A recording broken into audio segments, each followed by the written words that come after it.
Alors, au nom de l'Association des travailleurs maghrébins de France, je vous souhaite à tous et à toutes la bienvenue.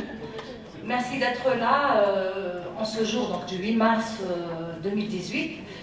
Jour vraiment très particulier pour nous, en tout cas à la TMF et au collectif qui s'est constitué grâce à la volonté de féministes, de femmes féministes à travers la France qui ont souhaité voir bouger les choses concernant en tout cas les droits des femmes.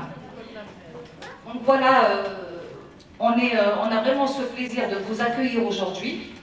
On a aussi l'honneur d'accueillir aujourd'hui Khadija Riadi à ma droite, qui est une grande militante, une figure vraiment du militantisme marocain, qui est venue spécialement encourager cette initiative de la caravane pour les droits des femmes en France, puisque nos destins sont liés, femmes dans l'immigration et femmes au Maghreb, puisque des luttes qui sont menées au Maghreb, et nous, il est tout naturel qu'on converge et qu'on se soutienne dans ces luttes, puisque nos destins, je disais, sont liés. Mais je laisserai aux intervenantes d'aller en profondeur sur la question. Donc aujourd'hui, c'est la deuxième édition de la caravane pour les droits des femmes. L'année dernière, c'était une première expérience qui a très bien fonctionné. Et cette année, donc, on s'est dit, c'était juste la TMF, l'Association des travailleurs maghrébins de France, qui avait été à l'initiative l'année dernière pour mener cette caravane à travers la France, dans des quartiers populaires, des quartiers où on retrouve des femmes vraiment courageuses, des femmes volontaires, et malheureusement invisibilisées, des femmes dont personne ne parle, des femmes vraiment qui participent à l'économie de la France, qui travaillent très souvent dans des conditions très difficiles. Je pense à l'aide à la personne, le travail de ménage, etc. Et donc l'idée nous est venue de vous donner la parole, mesdames, puisque dans la salle, et on a voulu que ça soit ainsi, que ça soit un jeudi, après-midi, alors que les enfants sont à l'école et que vous pouvez venir vous exprimer dans cet espace, parce que vraiment aujourd'hui on salue votre courage et on veut vraiment vous mettre à l'honneur, vous mesdames qui vous levez aux aurores, et je pense à plusieurs d'entre vous qui êtes là pour aller travailler alors que tout le monde dort aux aurores, 4 h du matin, vous sortez. Vous ne reculez devant rien, et puis à 9 h, à 8 h 30, vous irez, vous emmenez les enfants à l'école parce que vous revenez à la maison, vous accompagnez les enfants à l'école, vous revenez pour apprendre le français. Et je salue ce courage, vraiment, parce que vous avez cette volonté d'apprendre, cette volonté d'aller de l'avant, et cette volonté de toujours... c'est des luttes que vous menez au quotidien et qui sont malheureusement invisibilisées. On parle très souvent des femmes qui ne travaillent pas, des femmes qui ne veulent pas s'en sortir, etc. Mais nous, ce qu'on remarque et ce qu'on voit tous les jours dans nos associations, dans les quartiers populaires, c'est des femmes formidables. Et quand bien même elles ne travaillent pas, et quand bien même elles ne trouvent pas de travail, elles sont là pour éduquer les enfants, elles sont là toujours présentes, les enfants sont toujours propres, les enfants, vous les encouragez, même si vous ne parlez pas le français, même si vous ne maîtrisez pas la langue, vous occupez de vos enfants, vous ouvrez les cartables, vous regardez, même si vous ne comprenez rien, et vous leur dites, il faut faire les devoirs. Donc c'est pour vous, cette journée vous est dédiée, mesdames. Et c'est pour vous qu'on se bat et c'est pour vous qu'on lutte. Voilà, donc, et à ma gauche, j'ai Aïcha Ben Delmoumen, qui est une grande militante aussi algérienne et qui est venue nous parler aussi de son parcours, voilà, un parcours particulier, et surtout d'une grande figure qui est décédée il n'y a pas très longtemps. On va d'abord donner la parole, si tu permets, Khadija, à Aïcha qui doit être à 17h, place de la République, et puis on continuera donc notre dialogue. Alors, bonjour tout le monde. Je me présente brièvement. J'ai été militante des droits des femmes, mais plus généralement des droits des êtres humains, aussi bien en Algérie, et plus en Algérie qu'ici, il faut le dire aussi.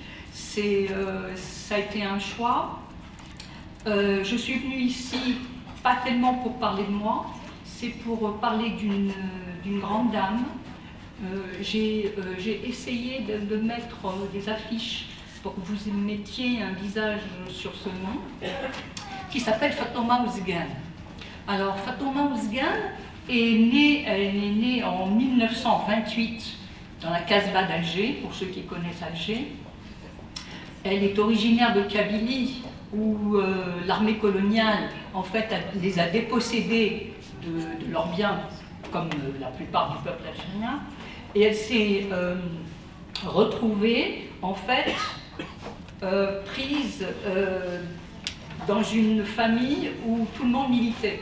Son papa, son oncle, et alors plus précisément son oncle, qui s'appelle Ammar Ouzgan, qui a été un très haut membre du Parti communiste algérien et qui a occupé aussi des fonctions importantes au niveau du FLN. Il a été l'un des auteurs de la plateforme de la Soumam, ce qui n'est pas rien du tout quand on connaît l'histoire de l'Algérie. Alors, cette dame, pourquoi parler de cette dame? Parce que d'une part, je pense que la transmission est importante. Il faut parler des personnes que nous avons connues et estimées et qui ont fait de leur parcours tellement de grandes choses, parce que nous ne comptons ni sur l'État algérien, ni encore moins sur beaucoup de choses pour le faire. Donc je pense que c'est à nous de prendre la relève et de dire ce qui s'est passé. Cette dame donc a été emprisonnée en 1957, où elle avait rejoint son mari dans les maquis algériens. Son mari a été arrêté en 1957. Elle ne le revit plus jamais, évidemment. Elle a été arrêtée en 1958. Elle a repris donc le flambeau. Elle a passé une année en prison, puis elle fut forcée à l'exil et elle a atterri donc en Tunisie. Bon. Sa vie donc en Tunisie, ensuite elle a l'indépendance évidemment revenue en Algérie, et depuis elle n'a cessé en fait de se battre. Elle ne s'est pas arrêtée en disant c'est l'indépendance comme beaucoup. Elle s'est dit non, ce n'est pas cette indépendance-là que j'ai voulu, c'est-à-dire la confiscation de quelques-uns sur ce pays, ce beau pays qu'est l'Algérie. Et qui malheureusement pour nous, peut-être avec des richesses, peut-être qui n'auraient peut-être pas dû exister, on aurait peut-être fonctionné autrement, je ne sais pas. Je salue toutes les femmes qui sont là, tous les hommes qui sont ici, à l'occasion de cette journée. C'est une journée, comme j'ai dit, qui a été inscrite dans l'histoire par les femmes travailleuses, par leur lutte, par leur sacrifice, non seulement pour les droits des femmes, mais aussi pour les droits humains en général, parce que la lutte des femmes fait partie en fait de la lutte des hommes, des êtres humains, de l'humanité. Donc je remercie la TMF de cette occasion qu'ils m'ont donnée de me trouver avec vous. C'est un plaisir d'être là avec vous. La TMF, c'est notre partenaire parce qu'on est dans un réseau qui s'appelle la coordination maghrébine des organisations des droits humains, qui regroupe 26 ONG de la Mauritanie à la Libye, aussi des ONG en France qui travaillent sur le Maghreb.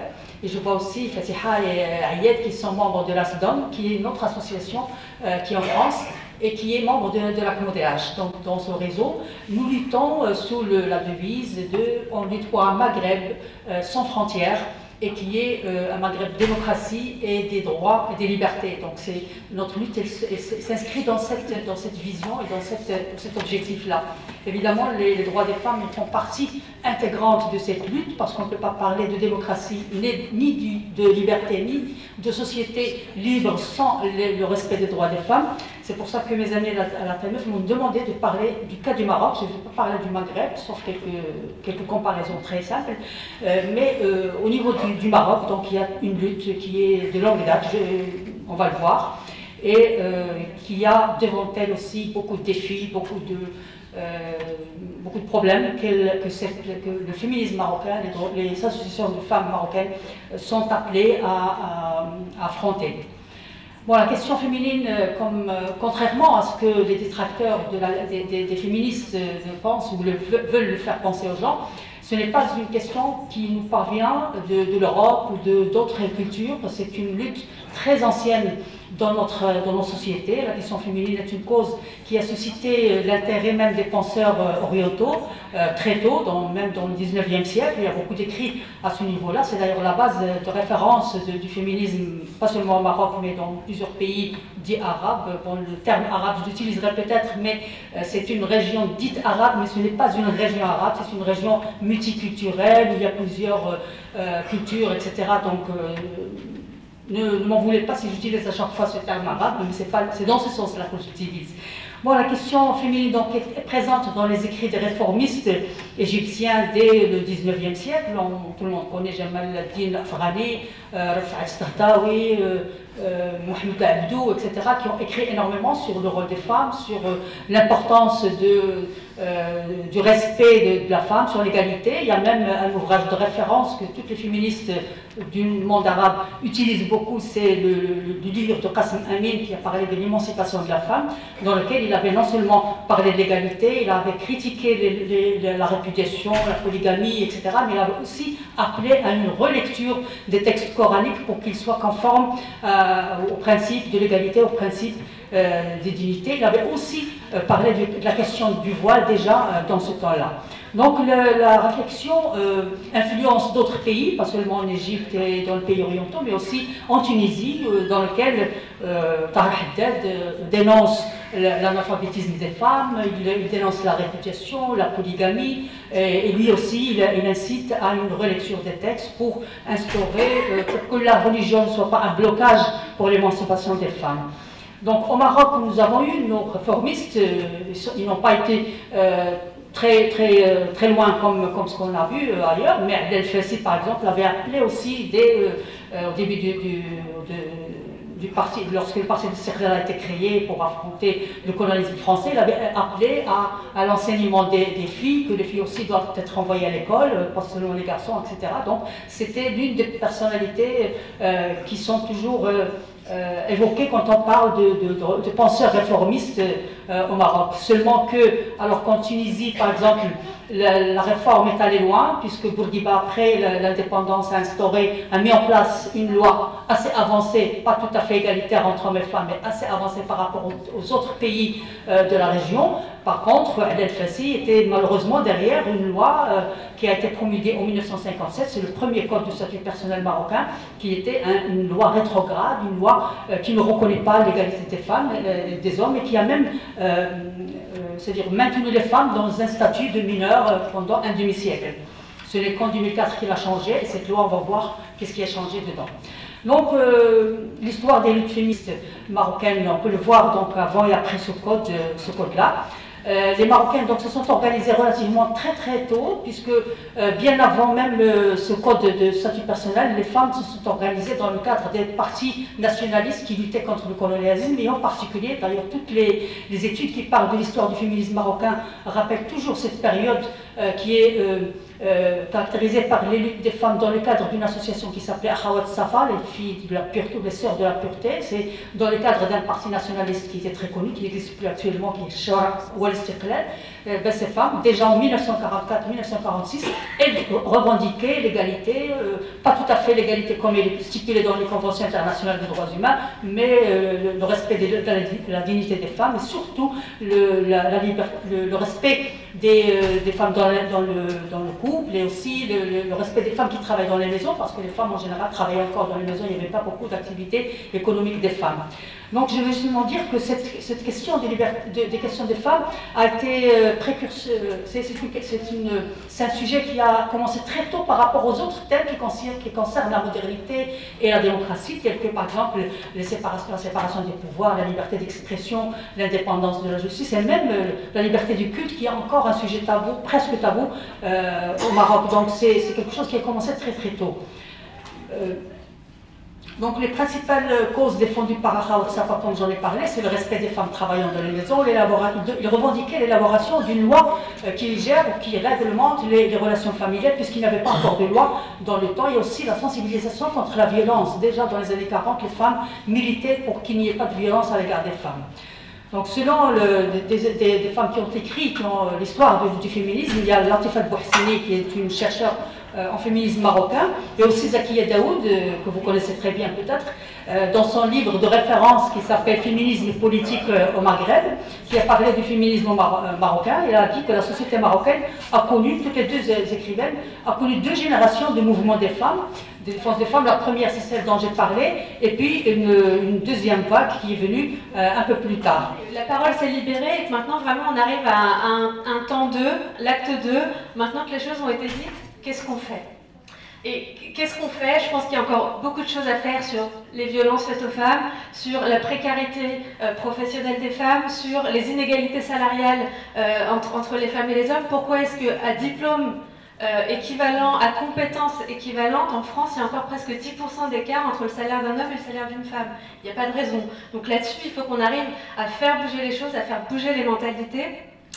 Sur l'emploi, sur l'orientation, c'est pareil, les métiers d'avenir, la science, les métiers d'ingénierie, les métiers de demain, ils sont aujourd'hui très prisés par les garçons et pas par les filles. Il faut qu'on arrive à dire aux petites filles, il n'y a pas de métier dédié aux filles, il n'y a pas de métier dédié aux garçons. Les petites filles, les grandes filles, les jeunes filles, les femmes peuvent faire tous les métiers que peuvent faire les hommes. Donc il faut vraiment avoir cela à l'esprit, et je pense que c'est notre rôle en tant que parents, en tant qu'acteurs associatifs, en tant que militants, de faire prendre conscience de cela, parce que c'est aussi un moyen d'éviter que les inégalités se creusent. Peut-être également quelques éléments par rapport aux violences faites aux femmes. Une loi va être votée bientôt au Parlement sur la question, donc bien sûr je vais être très impliquée là-dedans, et je vais veiller à ce qu'on soit le plus ambitieux possible. D'ores et déjà, je voulais vous partager quelques éléments que la ministre a annoncés hier pour protéger les femmes, pour les accompagner face à ces violences. Par exemple, des choses très concrètes, une plateforme de signalement à distance va être développée pour permettre aux femmes d'échanger directement avec des professionnels qui vont pouvoir les conseiller sur les démarches à engager. Parce que les femmes ne savent pas toujours où aller, à qui s'adresser. Et beaucoup, pour les jeunes en particulier, sont souvent sur les réseaux sociaux. Donc c'est un moyen qui va aider une partie des femmes au moins à s'exprimer, à avoir un premier contact avec des personnes qui vont pouvoir les accompagner. On a accès à pas mal de droits ici en France, je trouve que c'est une chance. Mais ce n'est pas le cas des milliers de femmes à travers le monde. Donc j'ai aussi une énorme pensée pour elles, pour toutes ces femmes qui souffrent encore de violences et plein d'autres choses horribles. Et la dernière chose que je voulais vous dire, bienvenue, que j'aurais dû peut-être commencer par ça, la caravane. Donc la caravane pour les droits des femmes, vous êtes les bienvenus à Argenteuil. Et vous remercie encore pour votre invitation. Voilà, donc je dois partir, je m'excuse, je ne vais pas pouvoir rester jusqu'à la fin, mais merci encore. Et bonne journée à toutes les femmes, hein. C'est un peu ça, on est là pour ça. Et je pense que tant qu'on continue à célébrer, c'est que l'égalité n'est pas encore là. Voilà, à très bientôt, au revoir. Merci. C'est moi. Merci. Je vous présente ma sœur Al-Idrissi, qui est coordinateur de l'ATMF nationale. Merci Khadija. Dans ton intervention, tu as parlé de la participation des femmes dans les mouvements actuels. Est-ce n'est pas un souffle, même dans des régions et des patins qu'on dit où il y a le conservatisme, ces femmes-là qui sortent dans la rue aujourd'hui, et tu as évoqué les mouvements féministes ou les associations féministes qui n'arrivent pas, ou je ne sais pas où ils le mettent de côté pour s'approcher de ces femmes-là. Parce que déjà, elles ont démoli ce mur. Parce qu'une femme rifaine ou de Jrada ou de telle région du Maroc, quelque chose, il y a un souffle là qui est présent. Maintenant, comment faire? Et c'est les organisations féministes qui devraient prendre cette occasion. Si on rate cette occasion, je crois qu'on aura encore beaucoup de temps pour que les revendications sociétales ou de société soient mises sur la table et tout le monde y contribue, hommes et femmes ou femmes et hommes. C'est dommage que la députée est partie tout à l'heure, c'est dommage, je voulais lui poser une question par rapport à la question des femmes, et en plus, en particulier les femmes étrangères, surtout avec ce qui est en train de se préparer aujourd'hui, les nouvelles lois Colombe, elles vont encore et encore mettre en péril et encore en difficulté, si ce n'est pas le rejet et de mettre encore des obstacles aux femmes qui se battent quotidiennement pour leur dignité.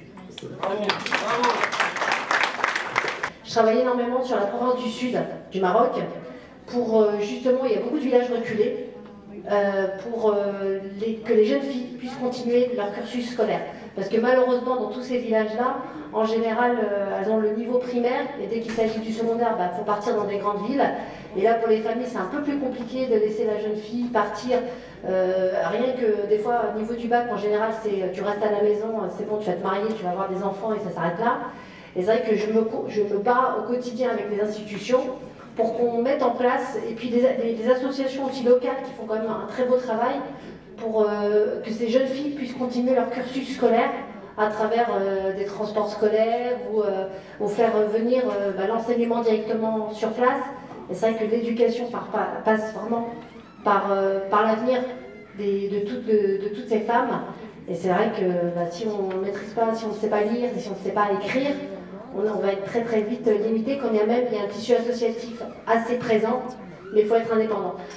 Après, j'ai envie de dire à toutes ces femmes qui sont dans la salle aujourd'hui, prenez le pouvoir, engagez-vous, vous en êtes toutes capables, vous êtes toutes des mères de famille, vous avez une charge importante au quotidien, vous êtes des femmes ultra responsables et nous avons un pouvoir par rapport aux hommes, c'est que nous pouvons faire plusieurs choses à la fois. Voilà.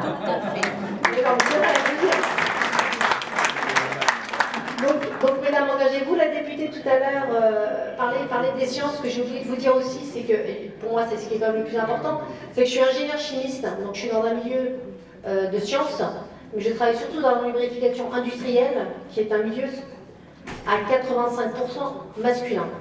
Ça fait 20 ans que j'y suis et je suis m'y imposer. Parce que quand on a la volonté, il ne faut pas avoir des croyances limitantes. C'est-à-dire que vous êtes toutes capables d'avancer dans la vie. Il faut juste croire en vos rêves, croire en vos projets. Et à force de travail, on y arrive toujours. Donc voilà. Merci. Et je tiens quand même à féliciter Fouzia, et c'est vrai que comme l'a dit la députée tout à l'heure, bon, il y a des personnes qui sont parties entre temps, mais énormément de chaises, enfin je vois que tous les racks de chaises ont été vidés. Donc bravo pour cet événement, bravo pour la mobilisation, parce qu'un jeudi après-midi, c'est pas non plus évident. Et je pense que ça aurait été fait en soirée, la salle aurait été encore beaucoup plus importante, mais bravo pour cette action, et bravo pour toutes ces actions d'accueil.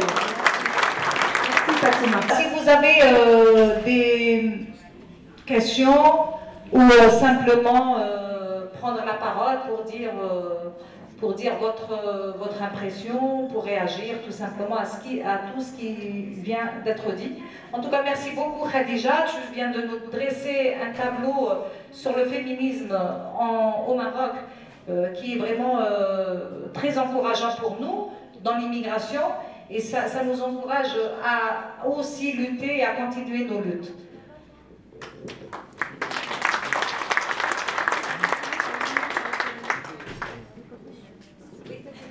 Je vais poser une question. Je n'ai pas besoin besoin de micro, c'est bon. Ah, vous avez pas Il a la voix qui porte. C'est bien. Alors, je suis un acteur social, je suis conseiller en matière familiale. D'ailleurs, vous parlez beaucoup de la femme, mais vous n'avez pas pensé quand même aux hommes. Il y a des hommes battus. J'en ai reçu pas mal des cas. Ça c'est sûr et certain. Autre chose, peu importe le problème, il y a un problème entre un couple. C'est vrai, une femme suivie par une assistante sociale, placée dans un centre, quelques mois après, elle est larguée comme une, excuse-moi l'expression, il n'y a plus de suivi. Comment on va faire? On a eu des problèmes. Et si, est-ce que vous avez eu l'occasion d'aller visiter les centres là où on héberge les femmes battues? C'est vraiment, c'est Guantanamo. C'est même pas des centres. Je peux vous donner des cas. Pas l'armée de salut. Je pense que vous le faites, vous faites partie. Là. Donc voilà, ça c'est ma question. On passe donc tout de suite la parole, si vous voulez bien, à Michel Lou, donc présidente de l'association Du côté des femmes. Voilà, donc, et tout de suite après, donc, on va écouter des témoignages et des passages lus par des passages donc, du livre de Fatima El Ayyoubi.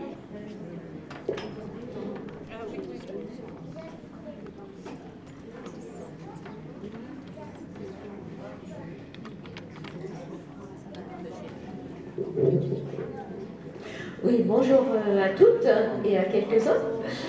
Donc, je suis Michel Lou, comme le disait Faouzia, que je remercie très fortement de m'avoir invitée parce que j'aime beaucoup participer à vos réunions autour des droits des femmes. Et chaque fois que je peux venir, c'est avec un très grand plaisir que je viens à Argenteuil, que je réponds à l'invitation de la TMF. Donc, un grand merci pour ton action aussi pour tous les droits des femmes. Voilà. Alors, je suis présidente de l'association Du côté des femmes, qui est une association du Val d'Oise, dont le siège est à Cergy et une annexe à Sarcelles. Pour l'instant, nous n'avons plus de permanence à Argenteuil et on a eu pendant quelques temps à la Maison des Femmes. Et puis, faute de financement, il n'y en a plus actuellement. Nous sommes en discussion avec la préfecture pour pouvoir en refaire, peut-être à la Maison de la Justice et des Droits. Voilà. C'est en cours de discussion. Nous sommes spécialisés contre les violences faites aux femmes.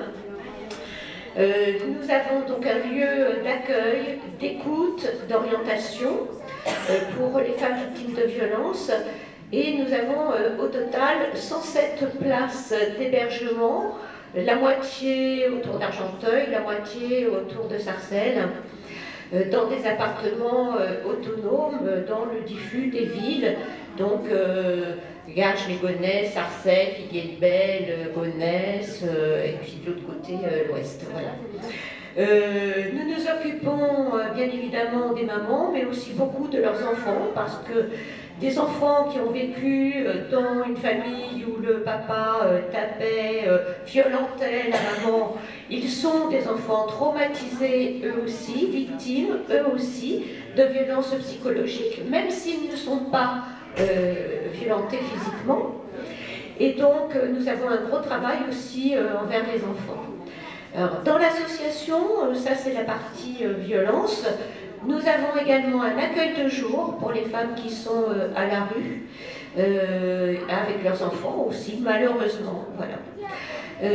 Et un espace d'insertion dans l'emploi et des activités sociales et culturelles comme toute maison qui accueille des femmes. Voilà. Karima Versali, formatrice linguistique et médiatrice sociale et familiale. Donc là, nous allons vous présenter 3 stagiaires des groupes ASL. Donc les ASL, ce sont des formations de français qui visent à rendre les apprenants autonomes dans la vie de tous les jours. Donc voilà, elles vont lire des passages du livre Prière à la lune de Fatima El Ayyoubi. Fatima, qui est une femme marocaine qui s'est mariée très jeune à un ouvrier marocain qui a dû quitter son pays natal pour venir s'installer à Paris. Elle ne parlait pas français et ne savait dire que oui et non. Personne qui était avide de savoir, mais qui n'était bonne qu'à faire du ménage. Fatima a compris qu'elle devait communiquer pour changer les choses qui faisaient mal. Alors, elle a pris le courage de dire tout haut ce que beaucoup de femmes vivent ou vivaient tout bas. Ou vivent et vivent. Voilà, je vais laisser la parole, stagiaire. Bonjour, je me présente, c'est Madame Fougali. Je suis bénévole à la TMF. Micro plus haut, micro. Je suis bénévole à la TMF. Viens, mon ami la lune, prenons un peu de soleil d'air marin. C'est une carte d'invitation au cœur généreux du Maroc et ses enfants à la France et ses enfants. Soyez les bienvenus à toute heure, en toute simplicité, pour participer à nos cérémonies, pour danser sur le sable sous le soleil.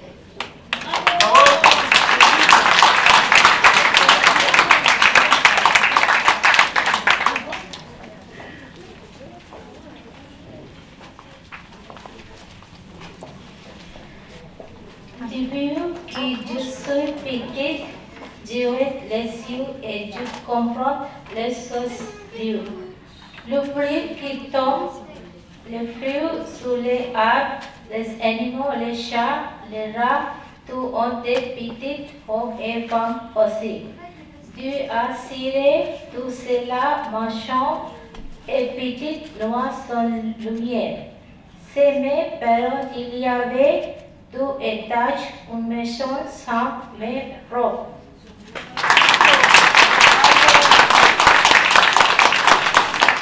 La propreté, c'est aussi celle de nos parlons et de nos actes. Propreté, c'est un mot secret dans ma bouche.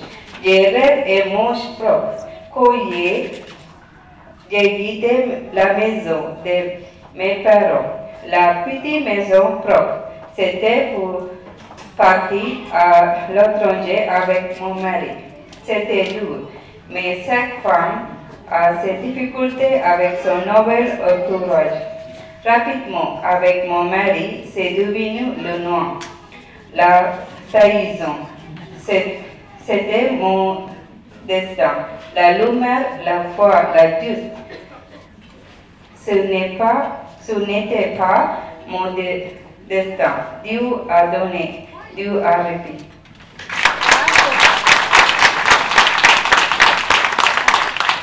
Je souhaite à toutes les femmes de continuer le combat comme tous les jours. Et voilà, c'est tout ce que j'ai à dire. Merci beaucoup pour l'invitation. Je vous remercie parce que moi, je ne sais pas écrire ni lire. Donc c'est maintenant que j'ai commencé à apprendre lire, écrire. C'est tout. Merci.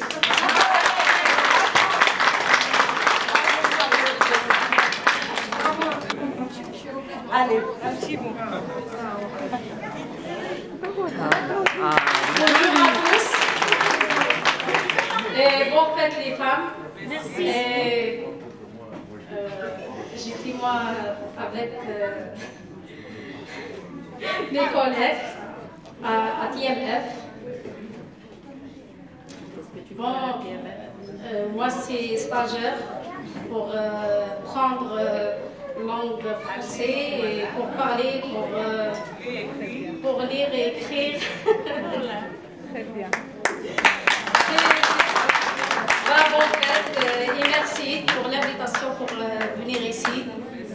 Merci beaucoup. Bonjour les femmes, messieurs, et je vous remercie l'association TMF et bonne fête à toutes les femmes de tout le monde. Ce sont ces femmes de l'alphabétisation qui m'ont donné le courage de parler, parce que je me suis dit il y a eu tellement de choses qui ont été dites et que la volonté elle est pour tout le monde, à tous les âges, toutes les femmes, qu'elles soient d'ici ou d'ailleurs.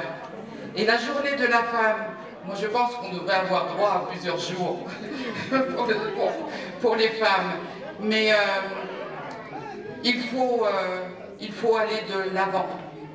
Il faut compter sur soi-même. les dames qui viennent de passer. Moi, je l'ai fait ce travail-là et je trouve que c'est extraordinaire. Et d'arriver à déchiffrer, à écrire, à lire, et ne pas avoir besoin de leurs enfants, qui leur disent vrai, qui leur disent faux, elles ne savent pas. Donc, moi, je vous encourage. Karima, je sais qu'elle fait un travail extra, et que les femmes qui sont là, elles sont volontaires. Et Sabria, que je connais... Ah, parce que je ne sais pas Sabria. Salut Sabria. En tout cas, les femmes, comptez sur vous, sur vous-même, avancez, avancez toujours. L'année dernière, nous étions un petit groupe et c'était le réseau femmes de la TMF. Et après, dès la rentrée de septembre, on a commencé à se poser des questions. Pourquoi ne pas s'ouvrir vers d'autres associations? Parce qu'ici, dans l'immigration, il y a des associations de femmes qui travaillent sur la même problématique et les mêmes problèmes que nous aussi on rencontre tous les jours à travers nos permanences sociales notamment. Et c'est comme ça que est venue cette idée de caravane. Et l'idée, c'est de faire de cette caravane un moment de rencontre, mais aussi de libération de la parole des femmes. Il est clair que la journée des femmes, c'est pas une fête des femmes, c'est un hommage pour le combat que les femmes portent, les luttes que les femmes portent au quotidien de par le monde. C'est la solidarité avec les femmes en Iran, c'est la solidarité des femmes en Palestine qui se battent contre la colonisation, c'est la solidarité avec les femmes partout en Afrique, partout au Sud-Sahara, partout. C'est la solidarité des femmes qui se battent au Maghreb, bien entendu, pour avoir un statut autonome. Et c'est la solidarité avec toutes les femmes ici, femmes de l'immigration et femmes européennes. Parce que les femmes européennes n'ont pas encore acquis tous leurs droits, contrairement à ce qu'on pense, et que les femmes de l'immigration sont aujourd'hui en train d'être un peu le moteur qui redémarre pour le combat de l'immigration en général. Parce que la lutte et le combat des femmes, c'est aussi le combat des hommes, c'est le combat d'une société, parce que c'est un combat pour une démocratie, tout simplement. C'est le combat pour les droits humains, pour les libertés publiques, les libertés privées, les libertés individuelles et les libertés politiques. Parce que qu'on le veuille ou pas, on n'arrête pas, moi je le vois dans mon travail, je n'ai pas pu le dire plus tôt parce que j'étais au tribunal, mais je le vois souvent dans mon travail, on me dit « Ah non, non, je ne fais pas de politique ». Mais le combat qu'on mène tous les jours, c'est un combat politique. Le combat qu'on mène tous les jours pour notre expression, pour notre liberté, pour notre droit d'exister dans l'égalité, c'est un combat politique. Et c'est aussi, dans un État, l'expression d'une liberté démocratique. Donc oui, continuons ce combat, c'est important, et nous le mènerons toujours ensemble, et c'est ensemble que nous continuerons et que nous gagnerons. Merci. Le collectif La Caravane pour les droits des femmes, le 8 mars est une journée internationale de convergence de toutes nos luttes, celles des femmes d'ici et d'ailleurs. Pour les femmes immigrées en France, il faut continuer à lutter pour que l'État en finisse avec les conséquences des accords bilatéraux contraires au principe d'égalité. Dans les pays d'origine, les femmes luttent pour changer ces lois inégalitaires. Les reconnaître au niveau international, c'est entraver leur lutte. Il faut cesser de se réfugier derrière les droits nationaux des immigrés. L'État français lui-même renforce la dépendance conjugale des femmes. Pour l'obtention d'un titre de séjour, une épouse dépend de son mari pour les formalités. Cette position de dépendance est souvent exploitée par le mari qui se livre à un chantage au titre de séjour. Les cas qui se présentent à nous sont d'une extrême violence, car on ne peut pas conseiller à une femme de fuir son domicile alors qu'elle risque de devenir sans papier. Le droit international privé crée des différences entre femmes françaises et femmes étrangères, ou françaises d'origine étrangère. Le droit international privé produit des tragédies humaines en enfermant les femmes dans leur statut personnel. Il engendre des effets discriminatoires et détermine la place de certaines femmes dans la société. Pourtant, comme c'est la loi, elle s'applique potentiellement à toutes les femmes étrangères ou binationales. On ne peut que se révolter en voyant la République s'accommoder de règles contraire à ses valeurs d'égalité et de laïcité, et produire inégalité et discrimination. Les femmes issues de l'immigration sont davantage confrontées à la précarité. Dans l'emploi, elles subissent plus que les autres femmes les discriminations à l'embauche, le chômage et l'extension de la pratique du temps partiel. La loi cadre du 9 juillet 2010 contre les violences faites aux femmes est très peu appliquée. Concernant son application pour les sans-papiers et l'exception des Algériennes régies par le droit commun, laisse des pans entiers de femmes hors bénéfice de cette loi. Pour garantir l'effectivité de cette loi, et notamment de sa mesure phare, l'ordonnance de protection, la France doit garantir d'une part des moyens financiers additionnels, accueil, suivi de victimes, etc. D'autre part, une formation de tous les acteurs concernés à sa mise en œuvre, notamment les juges, ainsi qu'une campagne à destination du grand public. Nous considérons que nous luttons pour l'égalité en demandant un statut juridique qui ouvre les mêmes droits à toutes les femmes, en choisissant de centrer les stratégies de lutte sur la discrimination en raison du sexe et de l'origine et sur l'exclusion. On rassemble toutes les femmes qui sont les principales victimes des problèmes économiques et sociaux, françaises de toute origine et étrangères. Nous revendiquons un statut d'autonomie pour les femmes migrantes et le droit d'asile pour toutes les femmes persécutées dans leur pays en raison de leur sexe. L'abrogation des dispositions des accords bilatéraux qui nient la liberté des femmes, la dénonciation de la précarisation des femmes qui frappe particulièrement les femmes immigrées ou issues de l'immigration.